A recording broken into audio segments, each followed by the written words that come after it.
Mic check.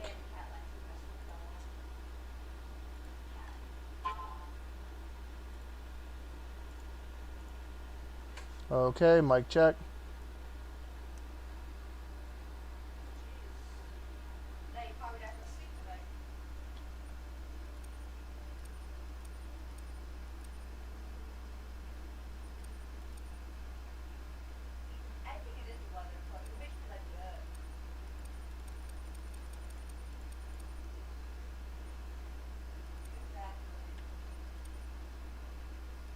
Galena, Silver Ridge Peaks, Mississippi Acres Preserve. You know what? Let's go to Mississippi.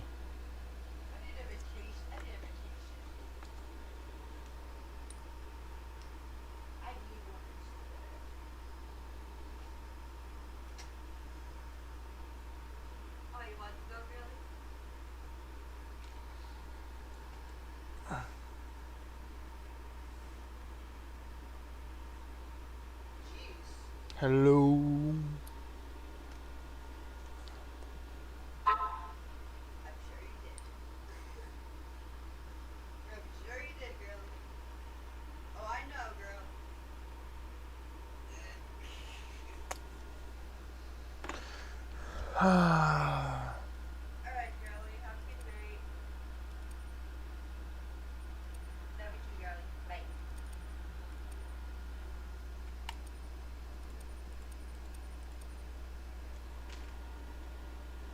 All right. So what do you think? Mississippi? Should I go to Mississippi, boy? What map do you think I should go to?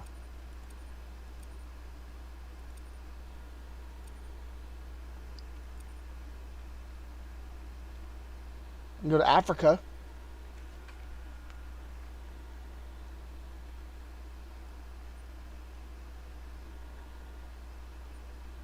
What do you think, buddy?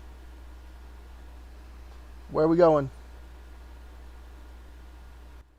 Huh? Where are we going? Landon, you're taking too long to answer me. Mississippi? Okay.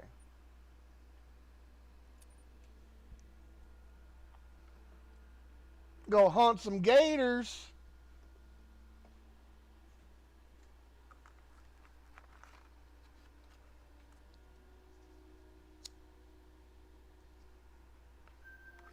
And there's the state line. Welcome to the Deep South, rookie.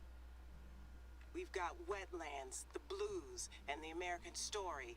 Not to mention some of the best hunting you'll find anywhere on this earth. I heard it took But you a the while to floods answer. this year have been worse than ever, and our community is at its breaking point. Camp Haven, the summer camp we worked so hard to open last year, is under threat. If there's one thing I've learned living here, it's that Mississippi Acres folk are resilient. We don't need a savior, just a little extra help. And that's where you come in. Looks like the end of the road. I'm so sorry, but I've actually got to run. I've got a pile of papers I need to grade. I'll call you as soon as I've got a signal. Promise. All right, all right.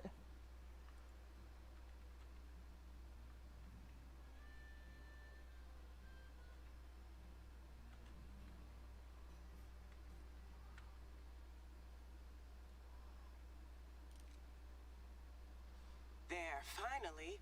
I had to add actual cell service to the list of things I miss about Chicago. Sorry that I'm so short on Southern hospitality right now, but we've got a bit of a situation. Steve Ernie from our flood relief committee was out delivering supplies to elders who couldn't evacuate on time. The levee overtopped and his trunk got totally submerged. Everything scattered. He got away safe, but we don't have the funds to let anything go to waste. Can you go take a look? The water should have mostly receded by now. I'll mark the location on your hunter mate. Thank you. This way, huh?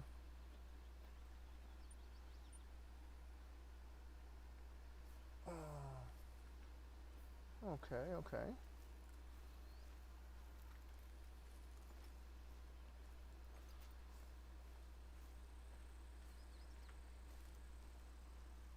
wild hog.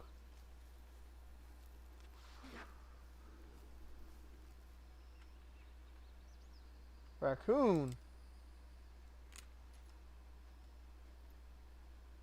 Where you at?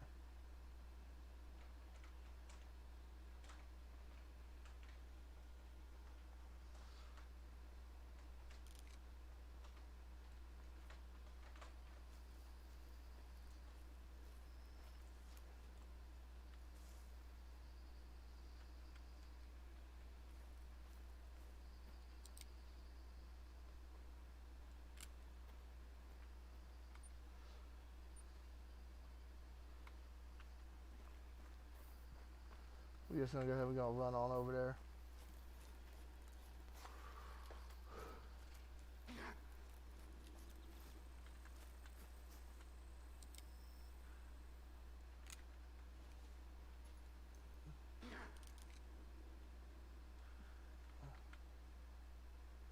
I hear you, fucker. Where are you?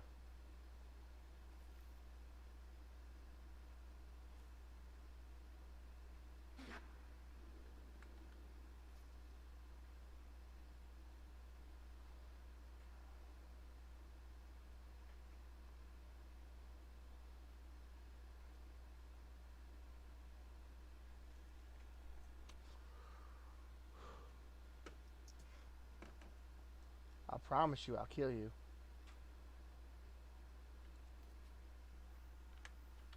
Let's go get him.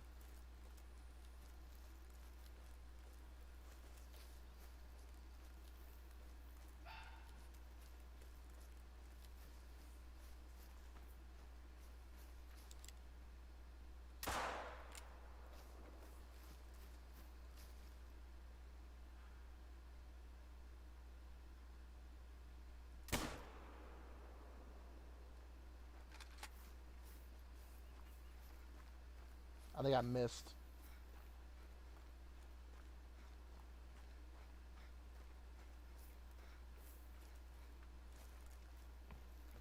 Where'd you go, you fat little bastard?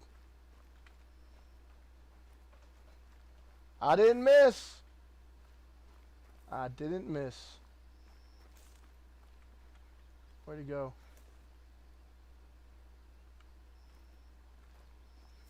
Okay.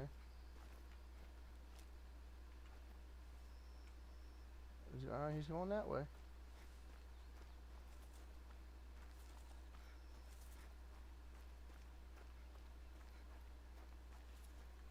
There's another one. Very low, huh? It's alright, it's a raccoon.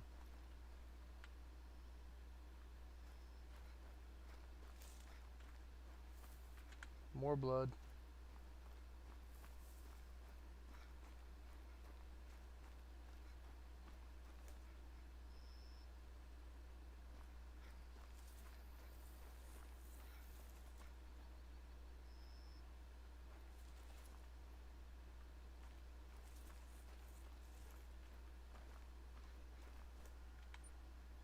Oh, he's dead here somewhere.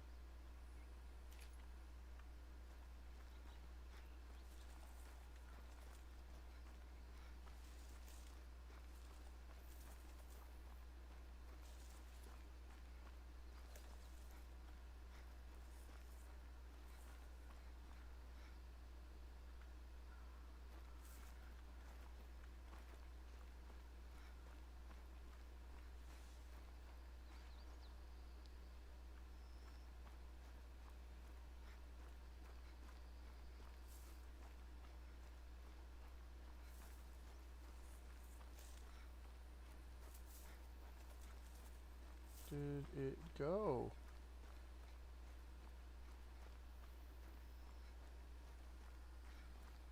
Where the hell did my raccoon go?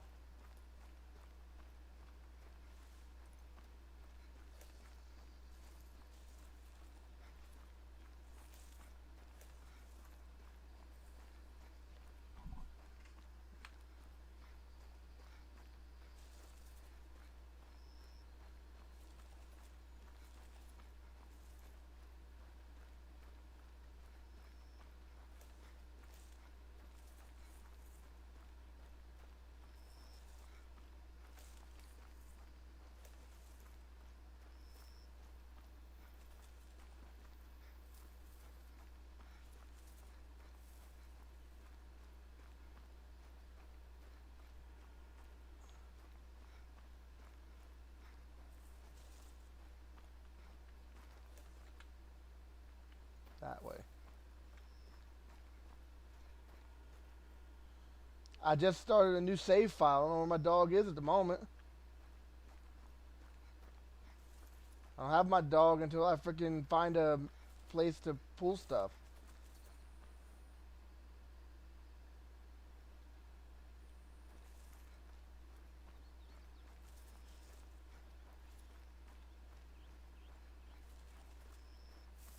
There's the next one. Going this way.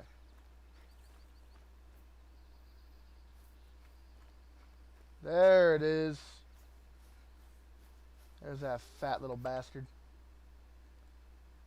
Shot him in the ass with my 243.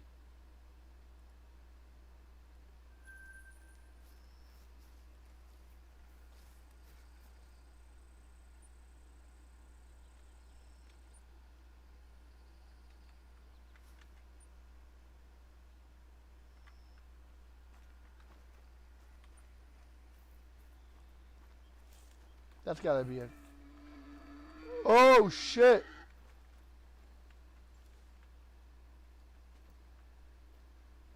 That's scary.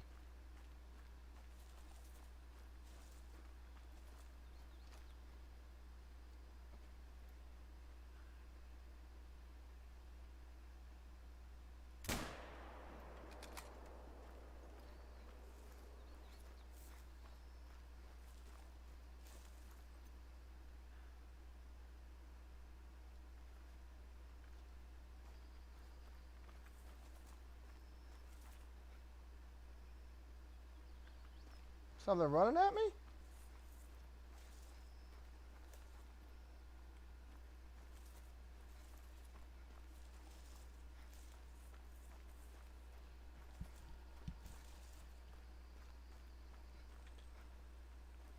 Oh, look at that, kid. Look at that.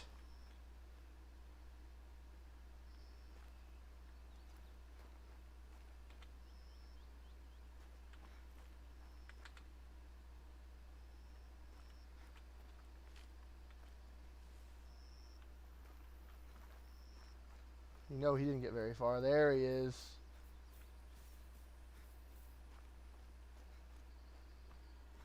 Look at that shot.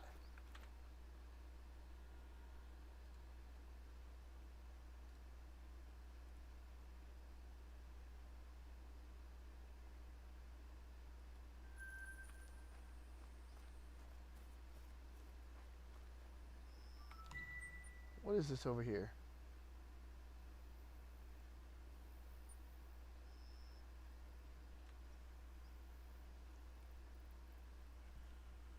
Alright, hold on a second.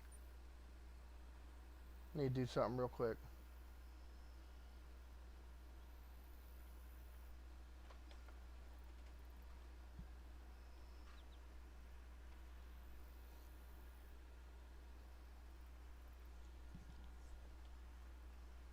I don't like playing at night. I need to change the time.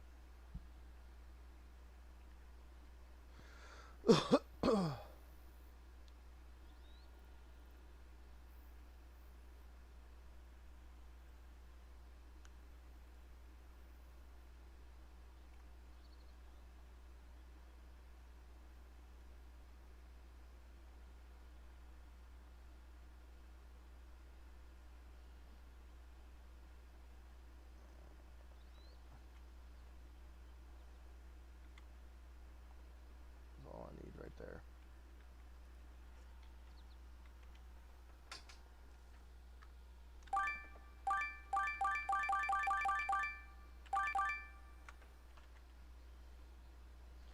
There we go, much better.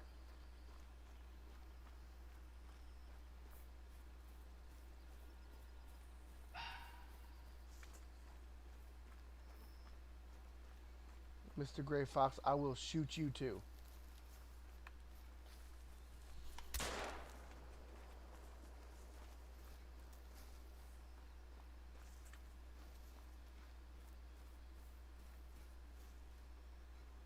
Where'd he go? He had to run this way, right?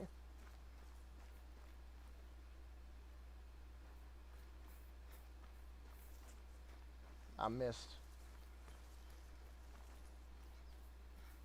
I know I missed. That was shitty.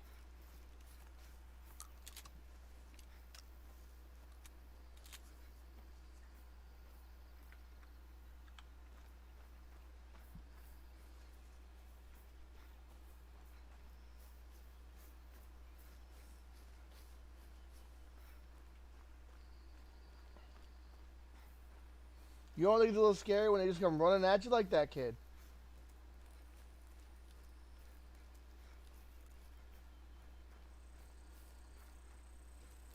Maybe not. You're probably not wearing headphones where you can hear the sound right in your ear ball.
So I thought that was. Alright.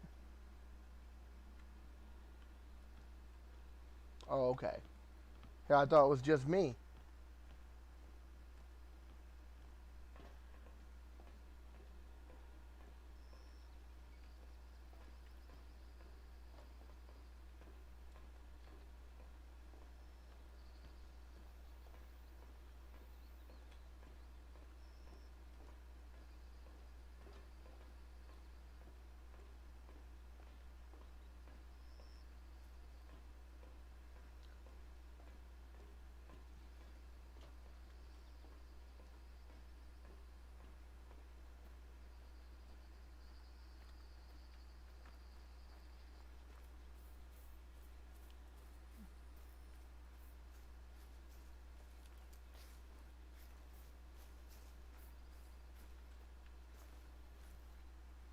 Uh-oh. Gators. Gators.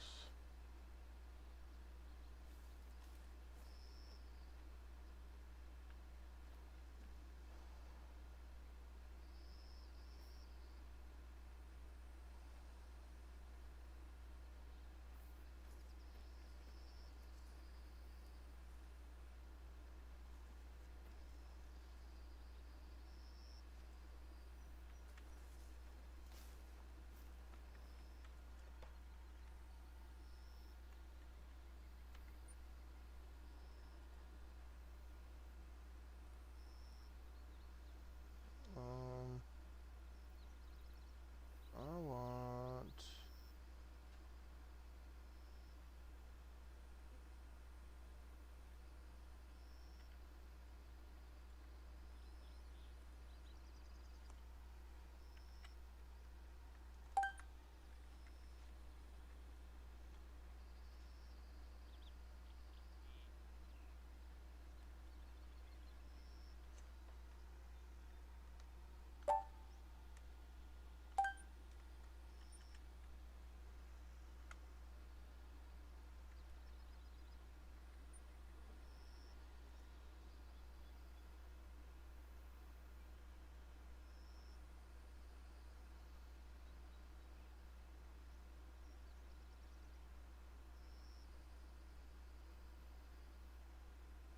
I don't want all this 7.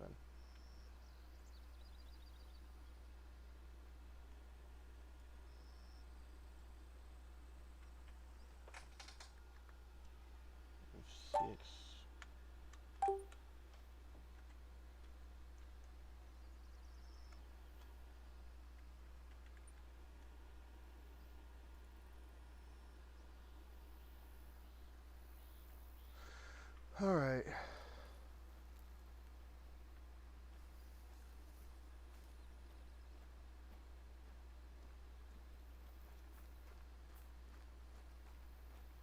almost there.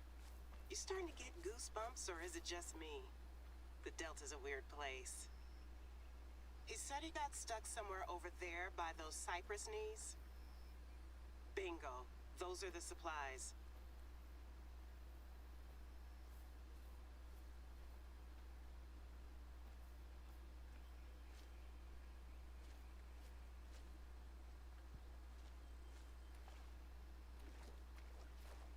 You got everything? Thanks. This is doing us a huge favor.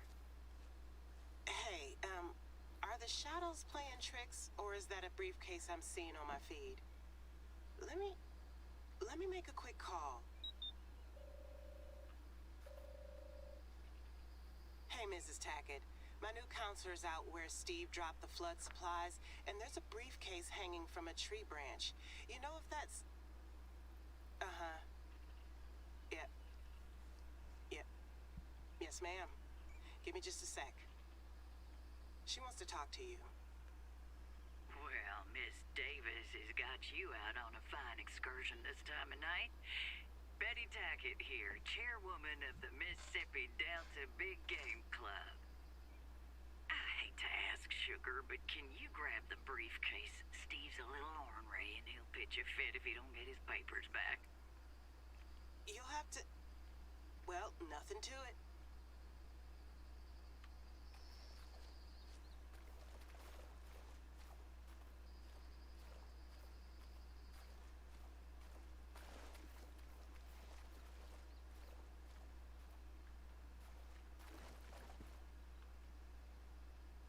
Wow. Hear that, Mrs. Tackett? You are phenomenal. What happened to that rookie kid I got my hunting license with who couldn't hit a broadside shot on a stationary target? Loud and clear. I'm gonna extend you an invite if you keep that up. I'm down for the count since I broke my neck, but Steve will get you an application. Hell, he owes you. Let's take that later, why don't we? We gotta let you go, Mrs. Tackett. All the best now. Don't be a stranger, y'all. Betty's lovely, but she's as southern as all get out, as they say in these parts, with everything that entails. Any markings on that briefcase? Not that I don't believe it's Steve's, it's just... I don't see anything suspicious. Let's get those supplies to the people who need them.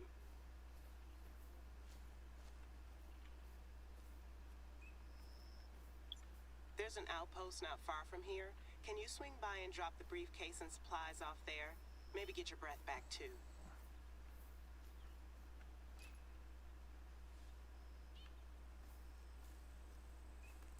This codex has a full listing of Emmy's patented tips and tricks for how to survive the Mississippi Delta, free of charge. Just, don't read the back.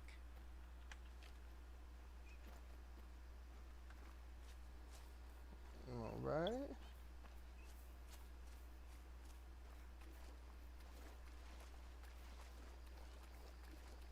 Hey, I know you've got work to do, but when you're stalking out here, it's best to take it slow, like a long, hot, lazy Delta summer.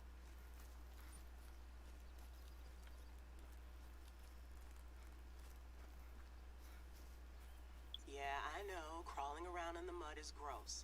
It's also the best way to get close to your prey. So make like the gators and get down on all fours. No thanks.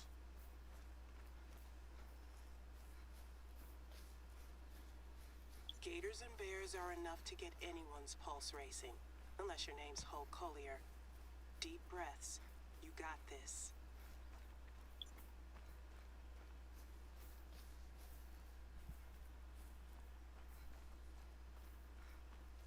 You know, most Delta folks aren't especially well off.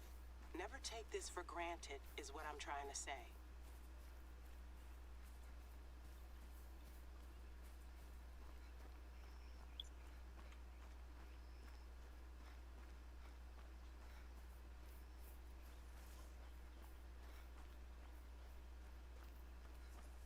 You've got your cypress barks, your loblollies, your shrubs. Plenty to hide behind out here. Just be careful not to make too much noise.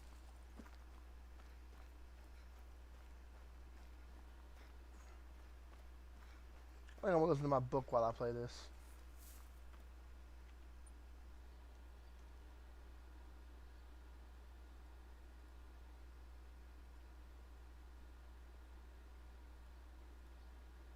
The allure of her own desires, and had been forced to take orders when no honest husband would support her. And as Ishi wills, every woman will have her own personal preferences, will she not? Of course, Rondell said, clearly annoyed with Tyndall's patronizing tone. But when one examines the personal preferences of all women, or even of a number of women, would you not find some commonalities? Some elements of a man's character and bearing that many, if not most, would find desirable? Well, yes, Rondell said warily. A preference for men who are not ugly, deformed, infirm, cruel, mad, bound by law or sacred oath, or of low estate, would seem reasonable. And lucky for you that you fulfill at least most of those requirements, Tyndall said sarcastically. But you can agree that there are some things that women, in general, prefer over others. Height, for instance. Women enjoy a tall man. It seems to be Ishi. Do that, and they got me another one.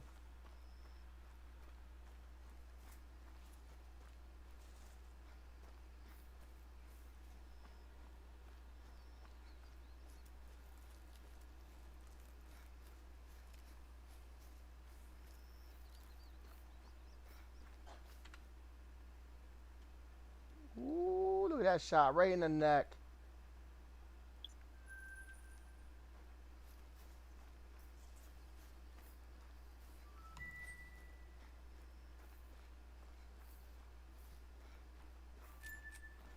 I'm on a roll today, buddy. Is designed that you are taller than me, Rondell observed dryly, and I have no means to correct her error. Height is not one of my arrows. So I am, Tyndall continued with a smile. But then you can wear boots, perhaps a hat. It matters not how tall you are, really, as long as you are taller than the maiden. And your quiver is far from empty. You are strong.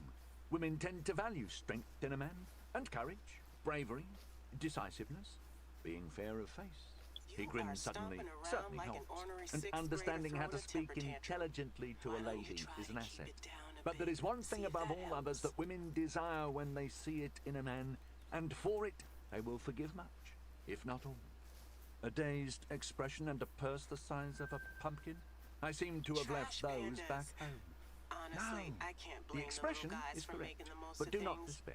They're just Despite your as lack of a adaptable as us boyishly fair humans, face, but they get muscles crap the for size it. of chargers, or a purse the size of a pumpkin, even a man such as yourself may attract a woman of quality. Rondell, you merely lack confidence. Rondell snorted. You say that as if all I had to do was conjure it up. You don't perhaps have a spell for that, do you? No, it's not magical. Oh, in yeah? nature. It's merely a feeling, he said, pleased that his knowledge of blue magic allowed him to speak so confidently on the subject. Confidence, you ask, is nothing more elaborate than the feeling of assuredness you have in the outcome of events. That How's your is all. Animalese? It's Well, that's more than why callers it can't exist. be. Don't be Rondell too proud faltered to use as them. he considered the subject. It is, Tyndall assured him. Nothing more. When you feel as if you know what is going to happen, you act confidently. When you are unsure of the outcome of events, you lack confidence. So if I bloody well know in advance that some lady will offer me nothing more than polite discussion about the weather, he said sourly, They're not the that would Ritz, work, but our outpost agreed should Tyndall. keep you going I out was there. joking. Just I wipe your wasn't, shoes before you Tyndall head in. insisted. That's my point. Ladies are attracted to men who act confidently. That is all.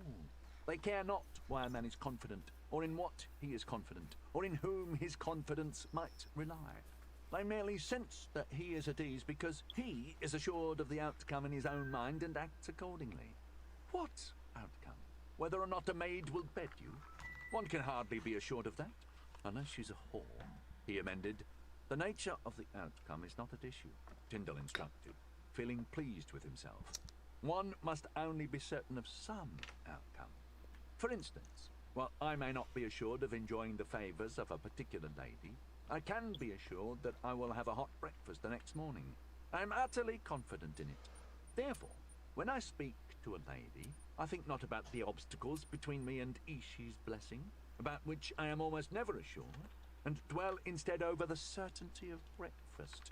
With that pleasant thought in mind, I can proceed to discourse at length with a lady and appear utterly confident, which I am, he said, pleased with himself. About breakfast. Rondell Now I repeated, got my dog again. That's your secret. It gives me confidence.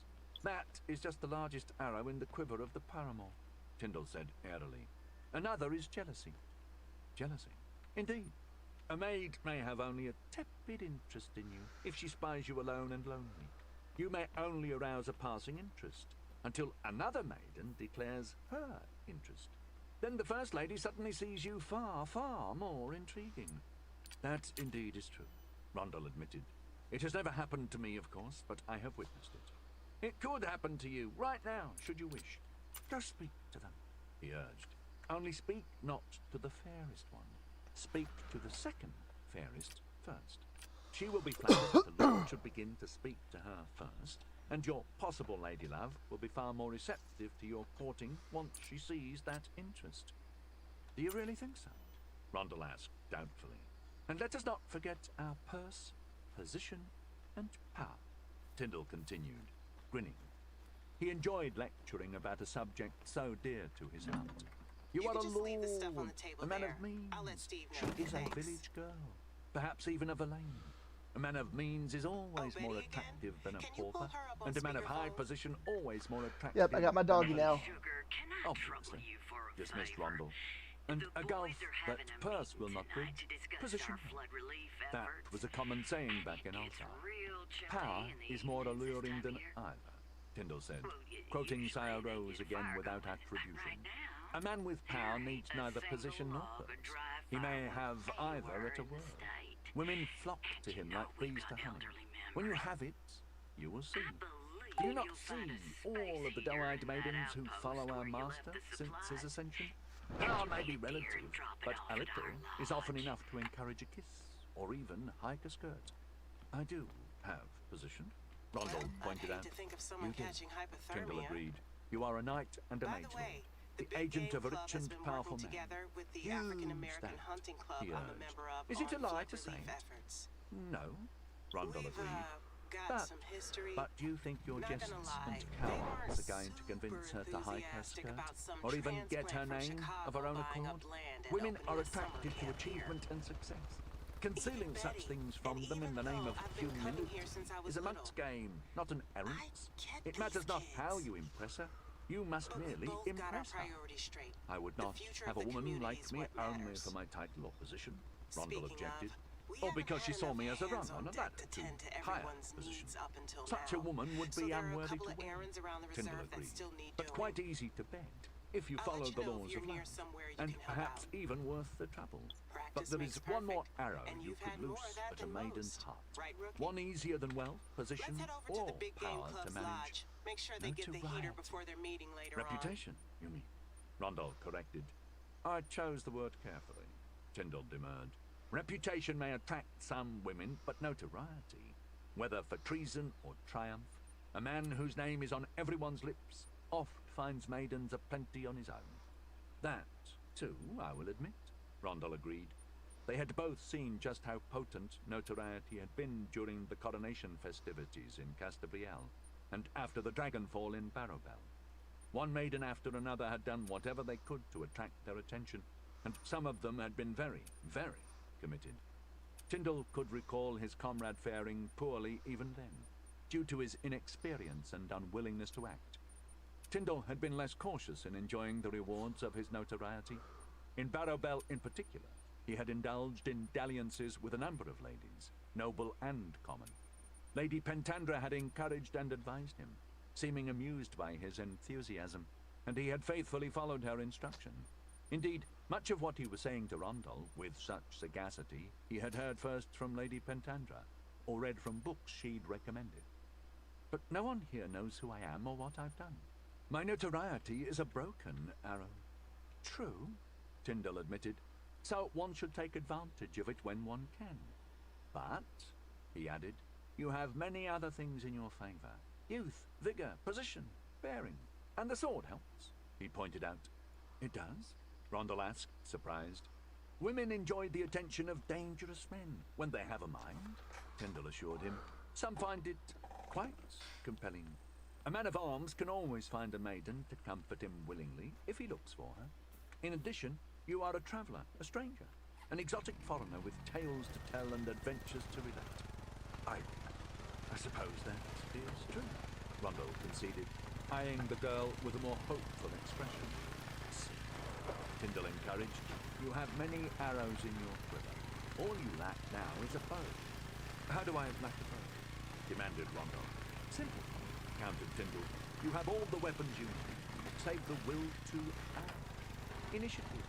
You have to go talk to them, he emphasized. Your bow is your willingness to pursue a lady. He looked over at the peasant maiden. Or a girl, he added. So if I lose my position, my looks, my strength, my wit, such as it is, Tyndall interrupted. Rondel ignored him. The fact that I am a stranger, and the fact that I am a warrior, all of those will be enough to woo. If I have but the will to pursue the affair with the zeal of a hunter pursuing a wounded hart, he concluded, skeptically.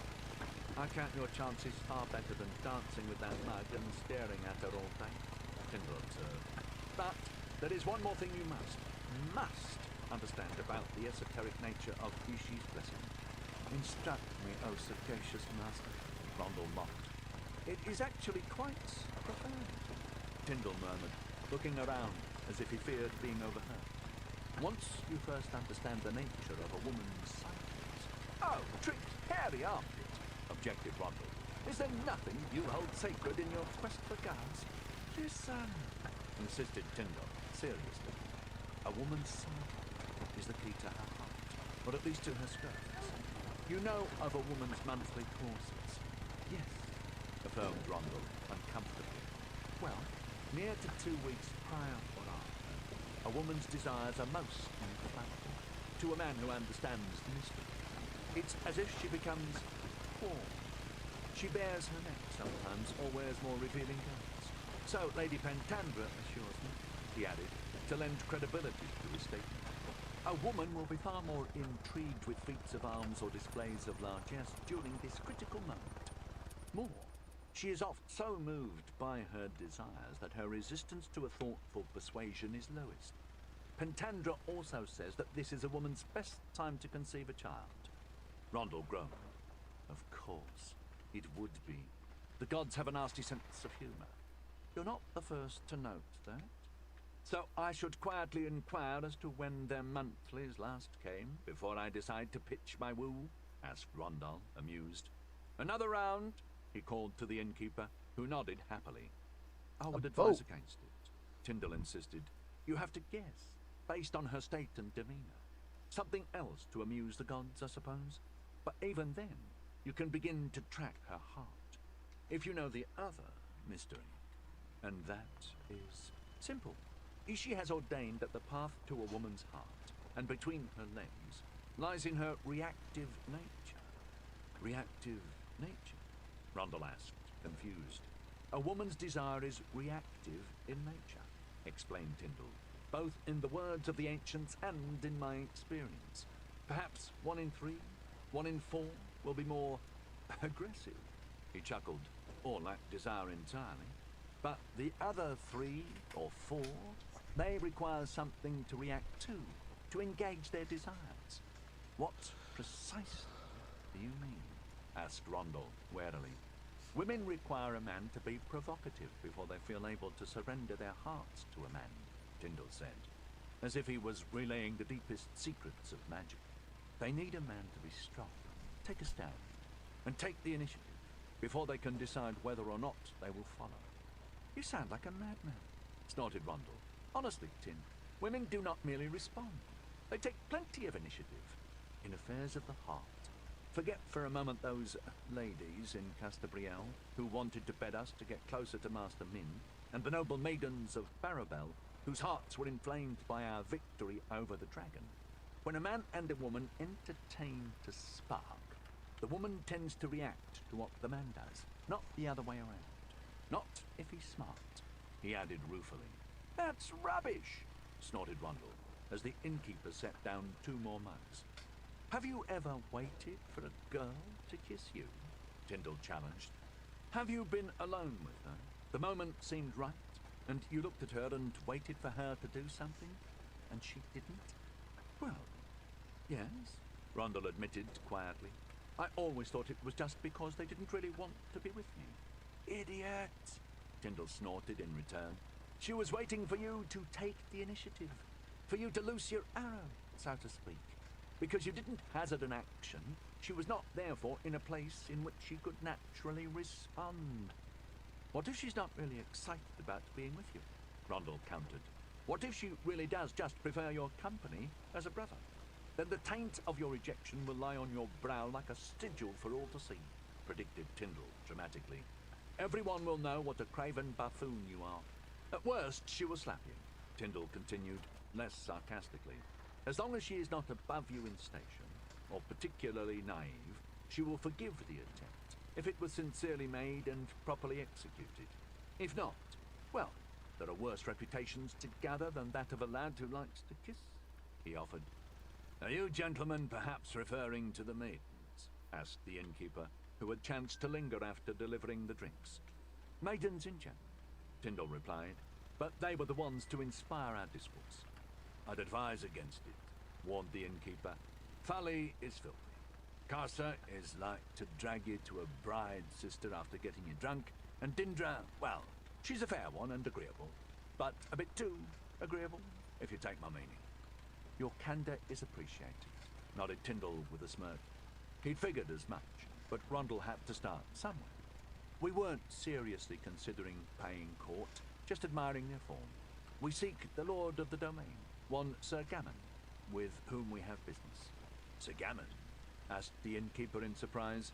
Then you'll be better off passing up these common skirts. Lady Crestine is as fair a lady as one could hope to see. Sir Gammon's wife? Aye, the man said, pleased to be able to share the local gossip. In Tyndall's experience, innkeepers and stable boys knew more than captains and commanders. She's a fair one, as is their daughter, Lady Thena. If you are considering paying court, she would be a better prospect than these, he said, gesturing toward the giggling girls disdainfully. I guess check the And door. where might we find Sir Gammon's manor? Raymouth Wood. Take the west road a half mile and then turn north. You'll see the gate, the sign of a hare on a field of white, under a scarlet chevron. A rabbit? Snorted Tyndall, hardly a beast to inspire terror in the hearts of one's enemies. Sir Gammon inherited the device from his forebears, recounted the innkeeper. Nice enough folk, I suppose, but what? Asked Rondell, curious. The innkeeper shook his head. Tis not wise to talk idly about your betters. If you have business with my lord, then you gentlemen can make your own judgments.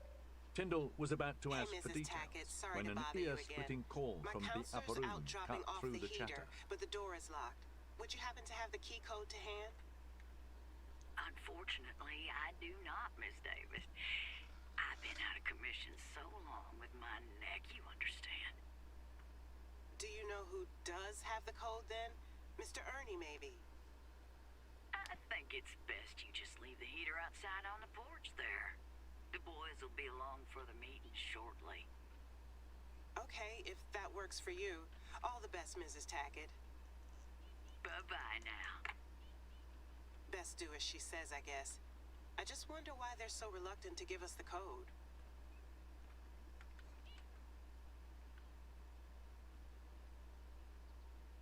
Can you take a peek inside the window there? That's 3 of the same damn heater. What? Let me try Betty again.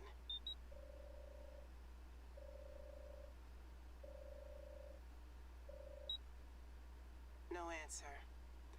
Well, maybe Southerners are just super sensitive to the cold.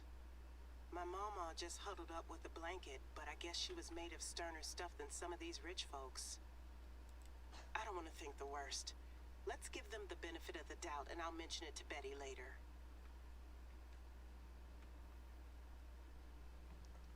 Free money. Okay, all the really urgent things are out of the way, but I've got to be honest with you, Rookie. There's another reason you're here. let me show you what I'm trying to protect. Head over to the Camp Haven bunks and I'll explain on the way. Where's that? All the way over there?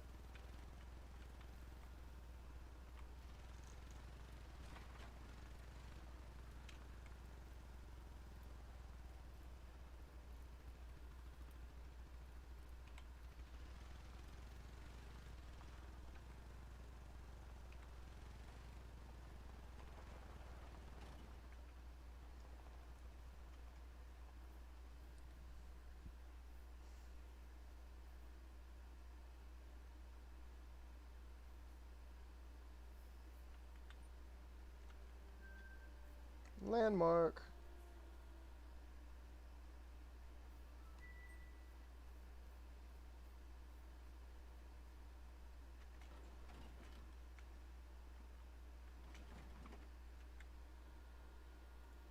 Aston! It called, hoarsely and viciously. Aston, get up here.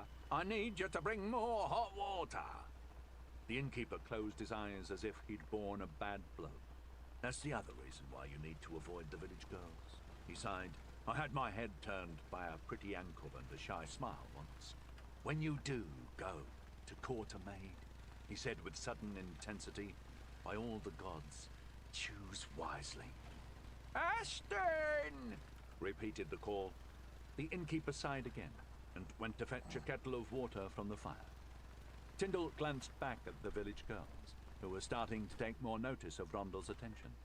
He could suddenly imagine all of them aged, worn, and rotund after years of comfortable marriage. He suppressed a shudder. He supposed that sort of thing was all right for some, but he was a man of action. No common woman would lure him from a life of adventure.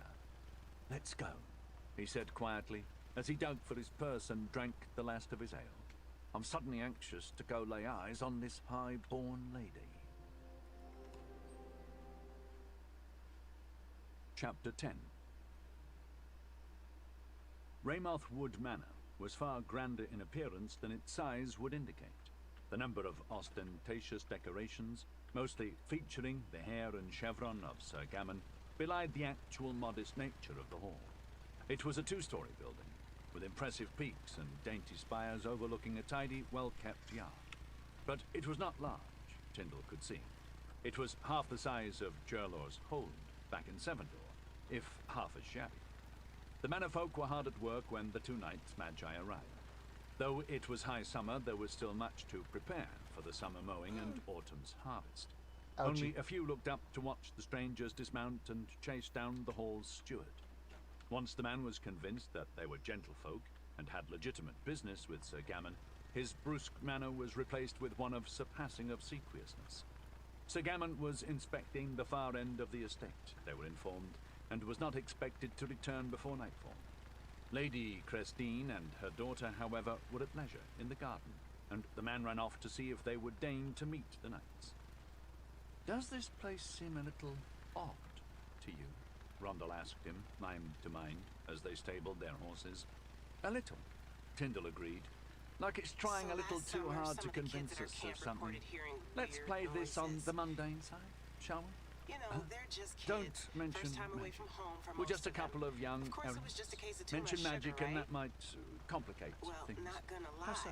That's Just what trust I me, told all right? myself until Tyndall parents insisted. started pulling their kids The steward out. returned in a Health and short safety time to concerns, inform them wild that after they'd animals. had an opportunity to refresh themselves, We take the lady of the every manor would measure enjoy to protect our conversing with them in kids. the garden. And if Tyndall that may wasn't bad have been enough, imagining, we had the worst but flooding in there 40 was a years devilish last look week. in the man's Camp otherwise Haven supplicant is eyes. almost a year old and They were shown barely to the hanging hall, on. where they were granted water and But a I think towel there's to wash the something road else dust going from on their here, and faces, I wanna get and to a the sip of bottom of it. wine in front of the tiny fire. Just The interior of the let's be hall was even discreet. more Betty ostentatious didn't than want the the camp exterior, opening here at filled all, with and I don't wanna tapestries, give her any paintings, more reason statues, to doubt me. steles, and other noble It's regalia, not much, all but it featuring means rabbits. everything to me to be able By the to do time they this for finished these refreshing kids. themselves It's not and just were ready to hunting meet either. the lady, It's about Tyndall trust felt that the building, motif had been leadership, entirely community. overdone. He was not get it. I sophisticated know in you do. matters of taste, but even his humble aesthetic was disturbed Do by I, though? so many rabbits so proudly displayed. It's like someone is fiercely proud of being an herbivore, Rondell agreed with him as they were led through a gallery to an enclosed garden. It's creepy, The garden was meticulously kept, with shrubs and herbs and flowers bursting forth from well-made stone risers. The season and the weather seemed to conspire to push out as many blossoms as each plant could bear. It has as its central point a bathing pool, no more than 10 feet on a side. While it looked cool and inviting in the heat of the day, the effect was lessened, Tyndall thought, by the 12-foot-tall topiary rabbit that loomed benevolently over it. Tyndall supposed that the vaguely rabbit-shaped bush, he could tell where the ears and head were supposed to be at any rate, was designed to look fearsome, but like his friend, he just found the decoration creepy. Fortunately, there were more attractive things to stare at, namely Lady Crestine, who was escaping the heat of the day by plunging into the cool water and then lounging in her soaked shift so that the summer breeze could keep her cool. The wet garment left little of Trigg's gifts to speculation. Lady Crestine was a well-formed, mature woman. Her daughter lounged nearby, a light summer mantle cast over her shift for modesty's sake. See that broken She had tire merry swing? eyes and a pretty face, We got lucky here. even prettier That than and a her few mother's. deck chairs blown And off both course mother are the and worst daughter damage seemed we utterly suffered. at ease at the sight of two young There elves. should be some extra The rope servant inside. announced them Can you get formally. it swinging again? Presenting my lords, Sir Tyndall and Sir Rondal, Knights of Sevendor, who beg a word from Lady Crestine of Ramothwood. The Lady Thena in attendance, he called, as if in front of a court full of people. My lords, I the knew I woman's had soft, some lying warm around here voice said, somewhere. as she wrapped her mantle about her shoulders. Such a gesture would have been modest in most women, but Lady Crestine managed to make it into a seductive dance. Her eyes sparkled as they A lighted tire on the two swing young and a knights. lazy Delta We bid you summer. welcome to Ramoth Wood, Right, can you and take a pray look your around? business is not so I know dire some that of you the cannot kids who spare a few reported the weird hours of noises this stayed in glorious these day to bunks. converse with two ladies near to overcome by boredom. While our errand is pressing, Tyndall replied smoothly, while Rondal's jaw gaped, it is not so pressing that we could ignore the rules of hospitality, my lady. Should our business be concluded positively, I see no reason why we should not enjoy a few hours of idle amusement with two such gracious, noble women. Tin, Rondal said, Well, I mind wasn't to wrong mind. about them being She's on too damn much near sugar. naked. It's a hot Where day, does this lead? Tyndall observed. Shut up, I'm working. There were only a few reasons why a woman would abandon propriety in such a way, Tyndall knew, and few of them involved her naivete about such things. Scorched grass. A lady of the manor had It's certain early social summer and the ground is expectations. soaked. Meeting guests, You remember particularly our fire strangers, safety classes, required right? a level of Literally presentation the that first Lady damn thing Crestine you're had not told. indulged No in. building While fires it near could merely anything be a mark of flammable, her grass casual included. nature, Tyndall reasoned, as If Lady this was one of our Pentandra was wont counselors' to say, idea of a you prank, rarely see I'm gonna have to boobs give them a talking unintentionally. to. Tyndall was on his guard. He could understand why Rondal was standing there like the village idiot in the face of Crestine's sensual display. He'd likely only seen a handful of boobs in his life, and that included his mother's when he nursed.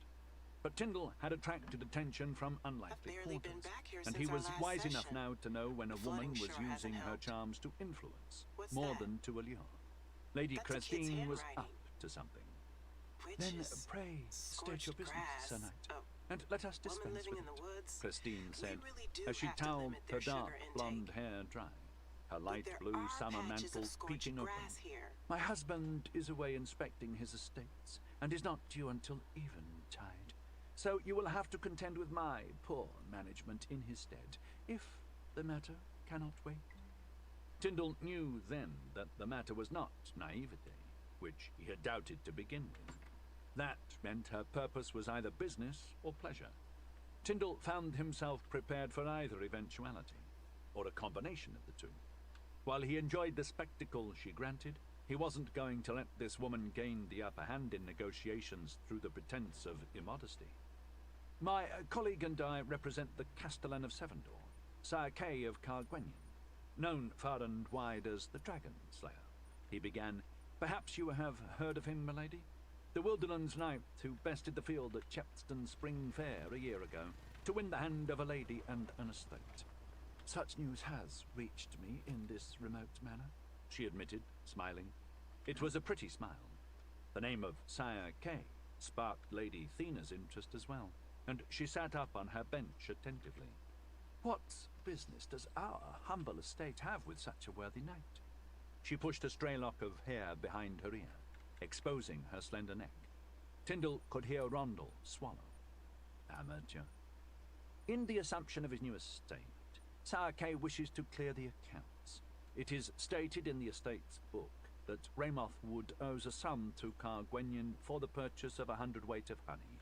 As we were passing by, he imposed on us to stop and inquire after the bill. Such things oft escape my husband's attention, she said with a girlish giggle. He is a very important man, you know. The head of the Council of Sephon. Tyndall had no idea what that was, but she sounded like he should be impressed. He made a point not to be. Surely he has an attendant who sees to such things, my lady?